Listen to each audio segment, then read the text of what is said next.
အိမ်တဲကိုခြေလမ်းစလန်းကလေးကလူကြီးတွေမျက်စိကျပြီးအသေးရသွားစီမဲ့ဆောင်းရန်ရှောင်းရန်10ချက်ကိုပြောပြပေးမယ်နော်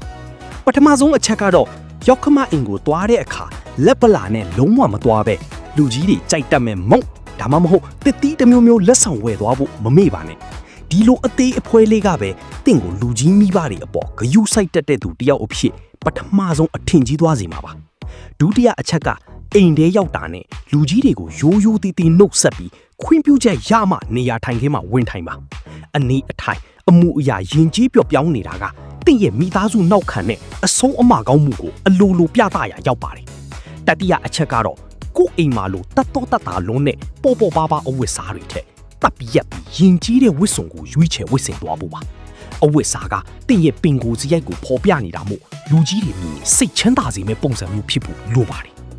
စတုထအချက်အနေနဲ့စကားပြောတဲ့အခါရောက်ခမတွေရဲ့အမေးကိုပဲထိုင်ဆောင်မဖြီပဲကိုကလည်းလူကြီးတွေရဲ့ကျမ်းမာရေးနဲ့အချီနီတွေကိုလောကဝိအရာလှိုက်လိုက်လဲလဲမီးမြန်းပေးပါစကလုံးတိုင်းမှာရှင်ခမရဟုတ်ကဲ့စတဲ့အတုံးအလုံးလေးတွေထည့်ပြောရင်ပို့ပြီးအမှတ်ပြရတာပေါ့ပြင်စမအချက်ကထမင်းစားတောက်တဲ့အခါမှာလဲကိုကအရင်ဦးအောင်လက်မတွက်ပဲလူကြီးတွေကိုဦးချပေးတာဒါမှမဟုတ်ဟင်းဦးခူးပေးတာမျိုးအလိုက်တတိလှုပ်ဆောင်ပေးပါကိုမကြိုက်တဲ့ဟင်းဖြစ်နေရင်တော့မျက်နှာပြက်မပြက်ပဲအနှဲအကျဉ်းတော့မြည်ဆန်းပြီးကြီးစုတင်စကားပြောလိုက်ပါ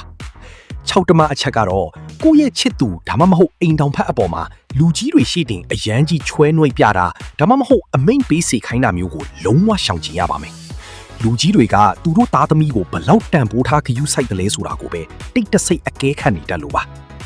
တတမအချက်အနေနဲ့အိမ်လေသွားတဲ့အချိန်အတွင်းမှာလက်ကင်ဖုံးကိုပဲတောက်လျှောက်ကြည့်နေတာမျိုးကိုအတက်နိုင်ဆုံးရှောင်ကျဉ်ပြီးဖုံးကိုအတန်တိတ်ထားလိုက်ပါ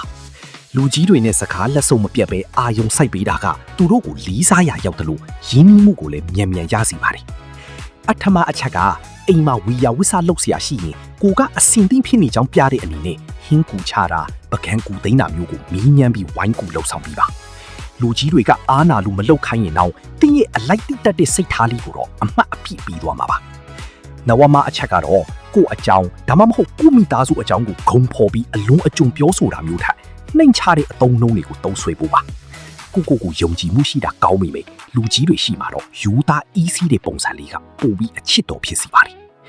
နောက်ဆုံးဓတ္တမအချက်အနေနဲ့အိမ်ပြန်ခံပြီးလေအချိန်ပြီးဧခံပြီးတဲ့အတွက်ကြီးစုတင်စကားပြောဖို့နဲ့နောက်တစ်ခါထပ်လာခဲ့ပါဦးမယ်လို့နှုတ်ဆက်ဖို့မမိပါနဲ့